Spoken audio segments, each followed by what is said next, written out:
What is going on, guys? Nathan here with another Magic the Gathering deck theory video.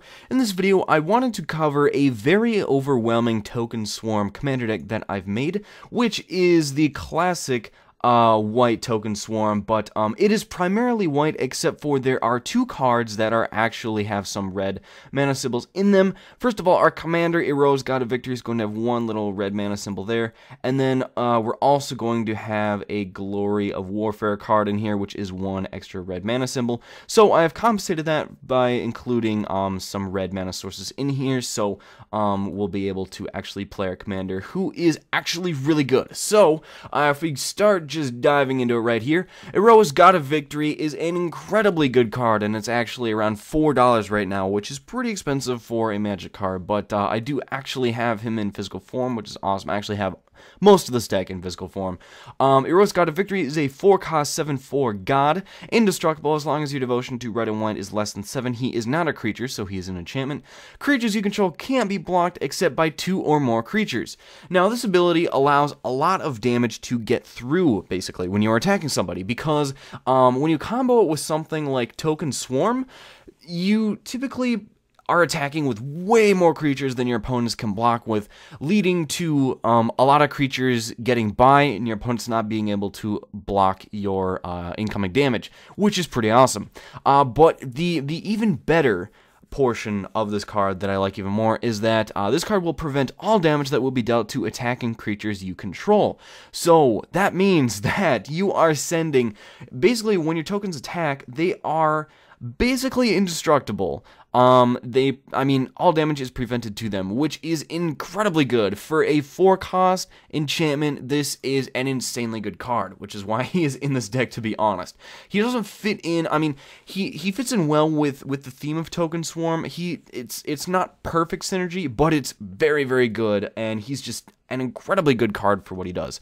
Now, well, I'll just cover the mana sources really quick. So we've got, basically, I've included the inexpensive dual lands, and then some extra mountains to make sure that we draw red mana to play our commander, because once you have your commander on the board, you have a significant advantage, and that is definitely true. Boros Garrison is just your Boros bounce land. You can return a land you can control to its owner's hand, and you can add red-white to your mana pool. Boros Guildgate, standard dual land. Emeria the Sky Ruin is a good white mana source for commander, because at the beginning of your upkeep, if you control 7 or more planes, you may return target creature card from your graveyard to the battlefield. So if you happen to get 7 or more planes on the field, which commander typically goes pretty long, so you are definitely more likely to meet or have this trigger in commander than any other form of Magic, then you can return target creature card from your graveyard to the battlefield on every turn. It doesn't synergize, incredibly well with tokens, being tokens do pretty much evaporate once they left the battlefield, but it is a very nice effect nonetheless. Evolving Wilds, you can basically search for a plains or mountain. Search for a basic land card, but what else are we going to search for? And this is good if you are missing your red mana and you need that extra mountain to play your commander, or Glory of Warfare or whatever. So definitely good for finding a mountain, or it's just pretty versatile. Karoo is your white bounce land. You can return a plains you control to its owner's hand, and then add 1 colorless, 1 white to your mana pool. We have 9 mountains, so a decent amount. I'll actually look at the numbers in a little bit. 21 plains, and then we've got 2 cycling lands here, secluded. Oh, actually, just the white. White cycling land. The Windscarred Crag is your standard dual land, but you gain 1 life. And then Windburst Heights is the hideaway white land, where you may, basically, you look at the top 4 cards of your libraries, then you pick one, put the rest on the bottom of your library, and then you can actually play the exiled card without paying its mana cost if you attacked with 3 or more creatures in a turn, which is definitely feasible in a Token Swarm deck. Alright. So if we start off with the creatures, honestly, the creatures aren't really the focus of this deck. I kind of want to preface the whole breakdown with this, because a lot of a lot of the deck is focused on creating tokens, which is more involved in instants and sorceries, and then buffing them with things like enchantments. So the more of the sorceries and enchantments is the meat and potatoes, so to speak, of the deck.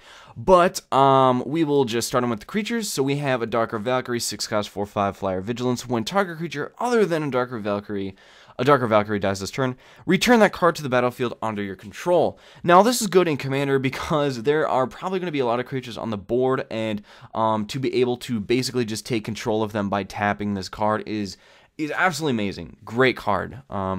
Yeah.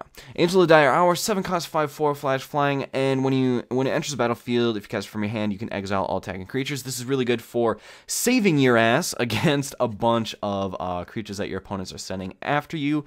And yeah, I'm pretty sure Angel of the Dire Hour is a pretty popular card, so I'm not sure that I really need to explain what it does as much or where it's useful. Benevolent Commander, 4-cost, and its power and toughness are each equal to the number of soldiers you control, but you can suspend it for X white whenever time counter is removed from Benevolent Commander while it's removed from the game. Put a 1/1 white soldier creature token into play. So he basically creates soldiers before he's actually launched into onto the battlefield, and it also combos with things that, I mean, other things that make soldiers, such as Darien, King of Keldor, Alliance of Arms, Deploy to the Front. There are a bunch of things that make little 1/1 soldiers, so he is definitely relevant.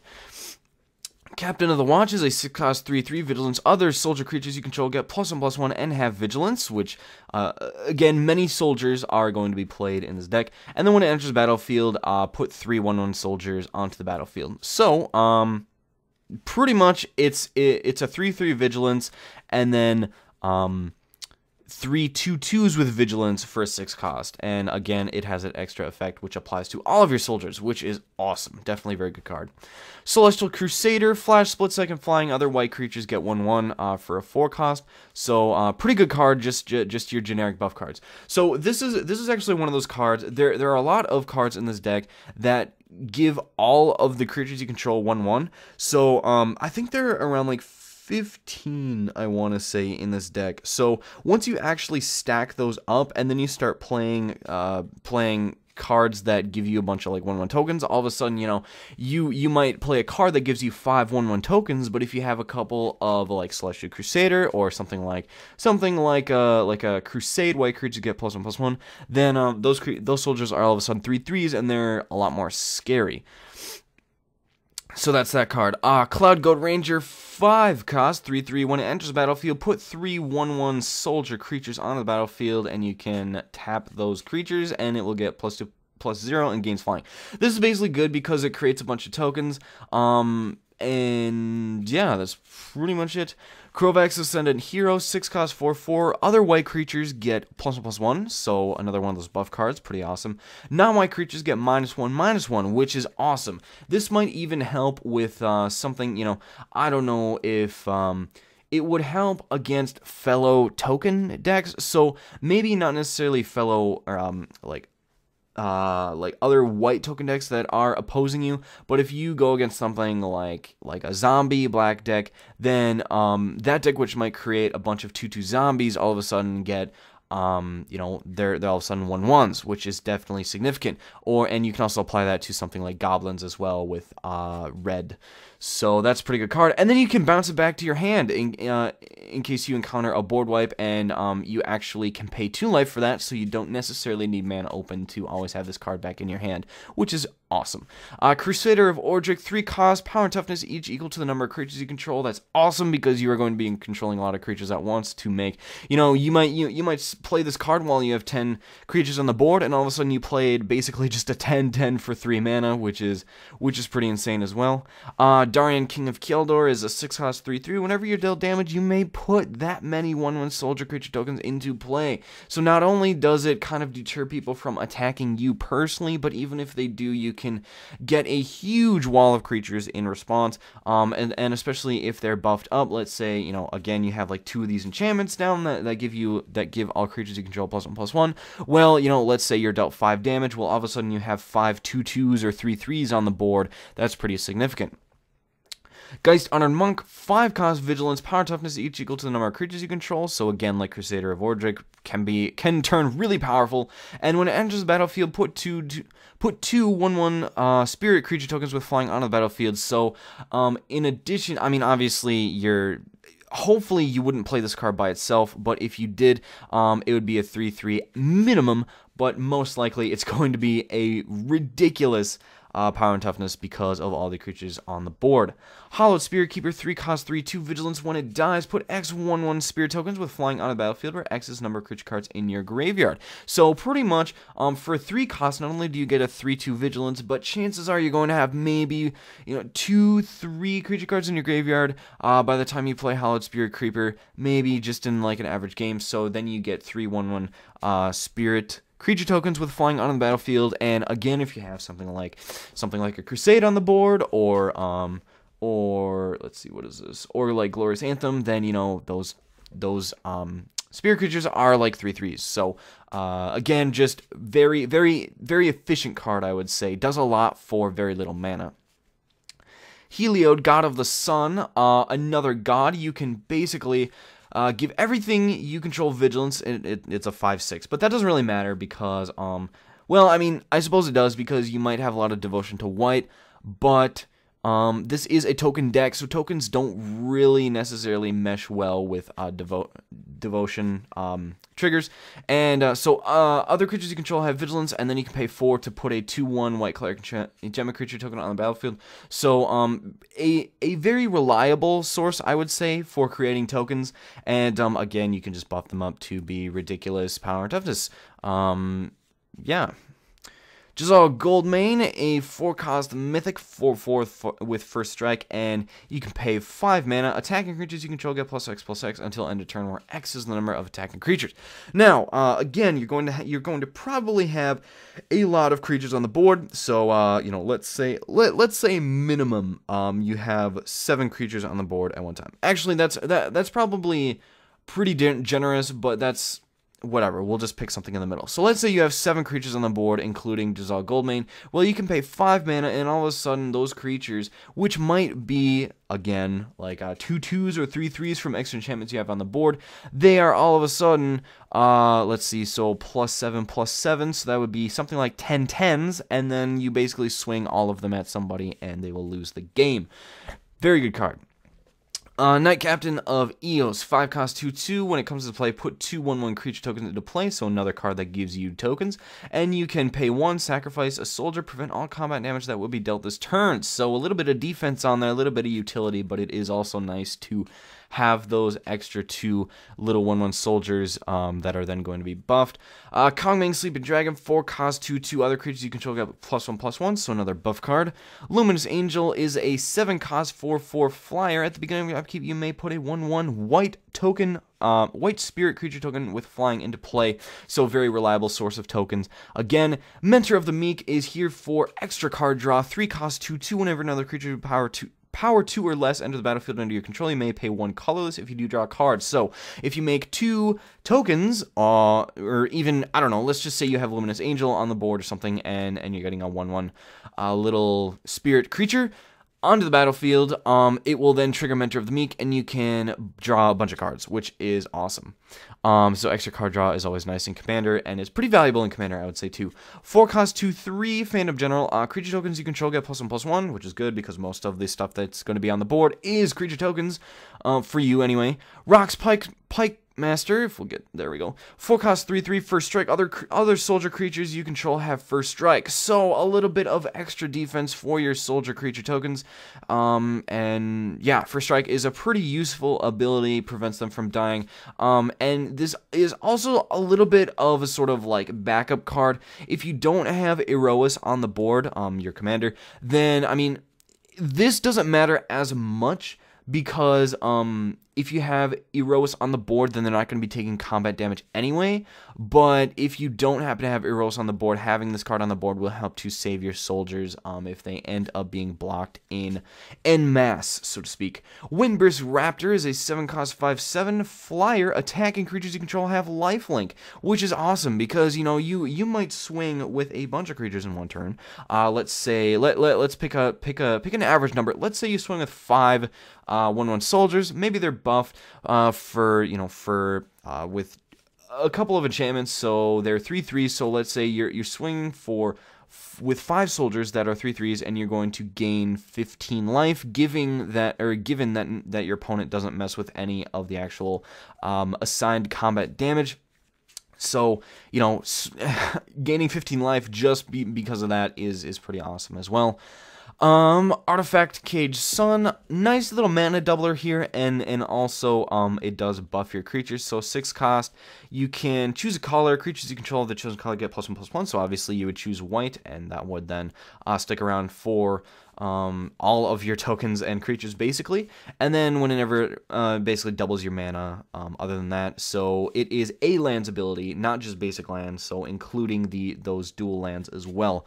Alright, so Coat of Arms is also huge buff artifact right here. 5 cost. Each creature gets +1/+1 for each other creature on the battlefield that shares at least one creature type with it. So, if you have, let's say, 5 soldiers on the board, well, they will get +4/+4 apiece, giving you 5 5/5s, and that's not given any extra buffs, enchantments that might be here. So, you know, we've been using the example that you might have 2 enchantments on the board that give you creatures +1/+1. So, if you add those into the mix, then all of a sudden you have 5 7 7 creatures, which is insanely good. Gauntlet of Power, 5 cost, pretty much the same thing as Cage Sun, except that the mana doubling effect is only for basic land, but it is another buff card, which is very nice. Hall of Triumph is the creature, just your standard artifact buff card, basically. Creatures you control of a chosen color get +1/+1. Pearl Medallion is going to make things cheaper, very classic card right there. Soul Ring, everybody knows what Soul Ring does. Spear of Heliod, 3 cost, creatures you control get +1/+1, so another buff card. And then you can pay 3, tap it, destroy target creature that deal damage to you this turn. So it really kind of makes your opponents take a second look at you, maybe really decide if they want to attack you with their 7/7 trample or whatever. So definitely a good card as well. Alright, so moving on to the sorceries here, which do create a lot of tokens themselves. Alliance of Arms is a 1-cost join forces. Starting with you, each player may pay any amount of mana. Each player puts X 1/1 soldier creature tokens on the battlefield, where X is total amount of mana paid this way. So, starting with me, let's say I pay 2 mana and everybody else pays 2 mana around the table. Then all of a sudden everybody gets 8 1/1 soldiers, assuming a 4-player game, because 4 times 2 is 8. So everybody gets 8 1/1 soldiers. Now the reason I included this card is because typically you are going to have enchantments that will buff up your soldiers and not theirs. So if I have something like even just a simple Glorious Anthem on the field, well, I am all of a sudden given 8 2/2 soldiers versus everybody else's 1/1 soldiers. So actually, you can, and then if you move to combat eventually next turn, then those soldiers will actually be able to beat your opponent's soldiers simply because they have that extra buff. So definitely a good card with this deck, assuming that you have buffs on the board. Decree of Justice is XX2 white, so a shit ton of mana to play this card with any significant amount of mana. Put X 4/4 white angel creature tokens with flying onto the battlefield, or you can cycle it, draw a card, and that is a single X, and you put X 1/1 white soldier creature tokens on the battlefield. Now, so this card works basically, so like if I were to pay 10 mana for this card, then you would take away the 4 for the original casting cost, and then I would have 6 mana left over. So divide that by the 2 X's, and I would put 3 4/4 angel creature tokens on the battlefield. Again, they're probably going to be buffed with whatever enchantments on the board, so they're not necessarily 4/4 angel tokens. They're probably something like 5/5 or 6/6, which is good. Or you can pay, let's say again you pay 10 mana, but you cycle the card instead. You can actually, so you take out the cycling cost cost. So that would be, so you'd have 7 mana, and then you'd put 7 1/1 soldiers on the battlefield, which might be buffed again, and you can actually have that extra little cantrip draw a card effect. So definitely a very versatile card depending on what you have, but a very good card overall. Deploy to the front, huge, amazing card in Commander, just flat out awesome. 7 cost, put X 1/1 soldier creature tokens on the battlefield, where X is the number of creatures on the battlefield. This shouldn't even need explaining. In Commander, there are typically a lot of creatures on the battlefield, so if you put, this card just spawns just a gargantuan amount of 1/1 soldiers. Devour Invocation, 7 cost, sorcery, so huge cost sorcery. Tap any number of untapped creatures you control, put a 4/4 white angel creature token with flying on the battlefield for each creature tapped this way. So if you have a moderate amount of 1/1 soldiers, let's say you have 4, even 5 1/1 soldiers, well, you can tap them, and that actually, this isn't affected by summoning sickness, so regardless of if you just spawn those soldiers on your turn, you can then play this, and you can tap those creatures and get the same amount of creatures, but they're 4/4 angels with flying. So just an amazing card. Absolutely. It's just so good. Fell the Mighty, 5 cost, destroy all creatures with power greater than target creature's power. So a little bit of a control-y board wipe. And being that your tokens generally tend to run in the smaller power and toughness, this is definitely a good card because you can keep your tokens but kill everything else that has greater power and toughness, so it'd be good against something like green or something like red with dragons, stuff like that. Hour of Reckoning is a 7 cost convoke. You can convoke your creatures to pay for the 4 colorless, destroy all non-token creatures. So obviously it's a token deck, and this is going to be very good in this deck.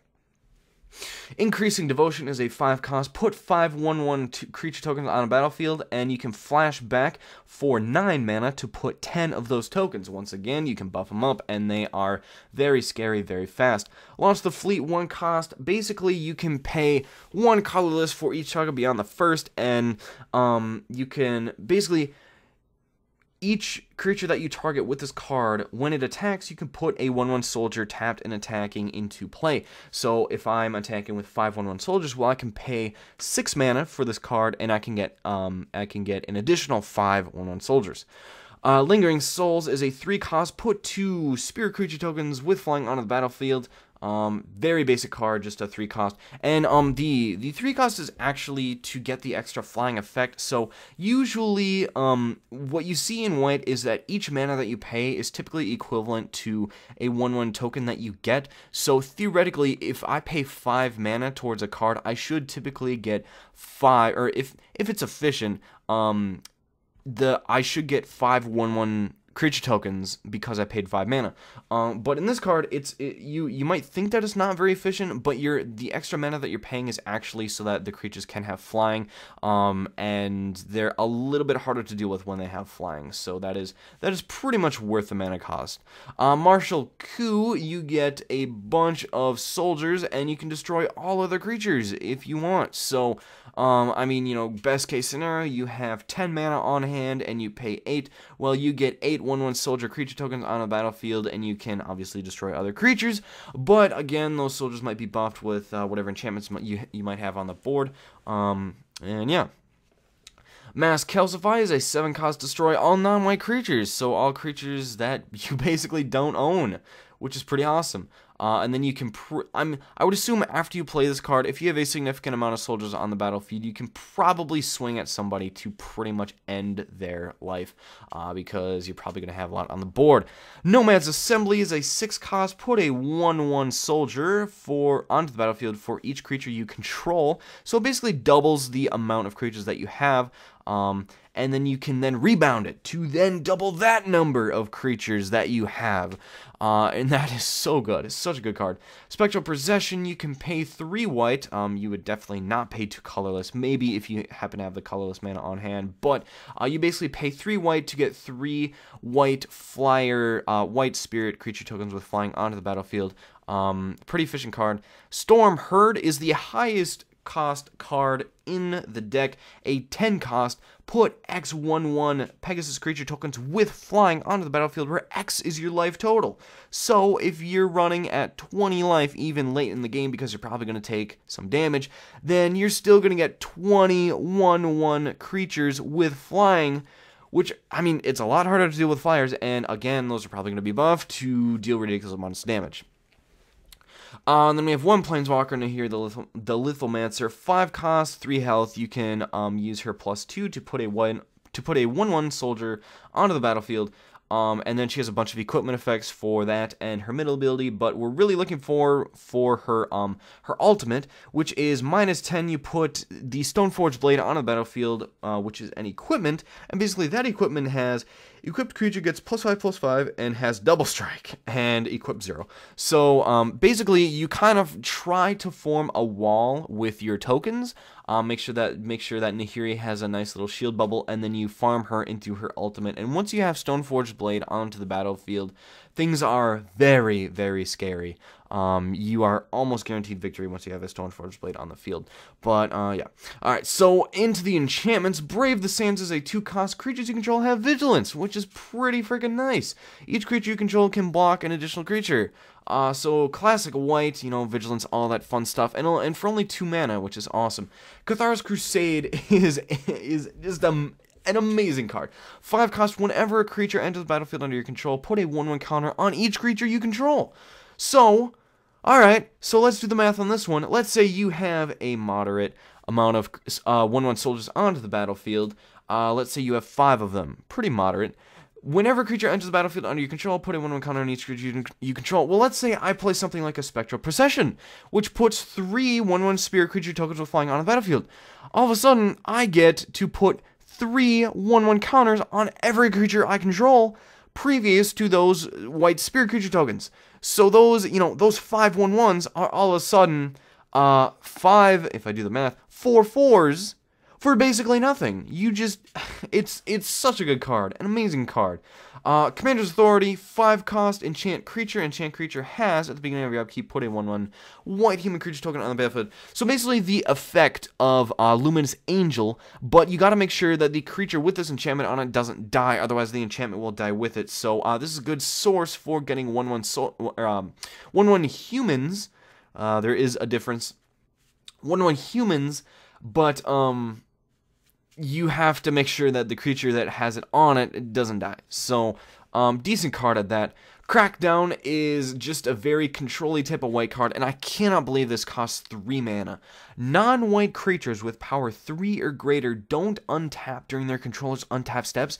That means that this basically shuts down green entirely, because green, you know, green's going to be playing 4 4s and 5 5 fatties, basically. So non-white creatures with power 3 or greater don't untap. Those creatures are useless after they're tapped.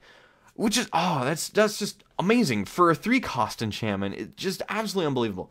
Crusade is a 2 white creatures get +1/+1. So these do affect your opponent's creatures, but if you combo it with other buffs that you're going to have, you just want to have this anyway, because there's going to be a 1 in 5 chance that you're really going to be facing other people with white creatures, given that you're playing against mono players, but mono-colored players.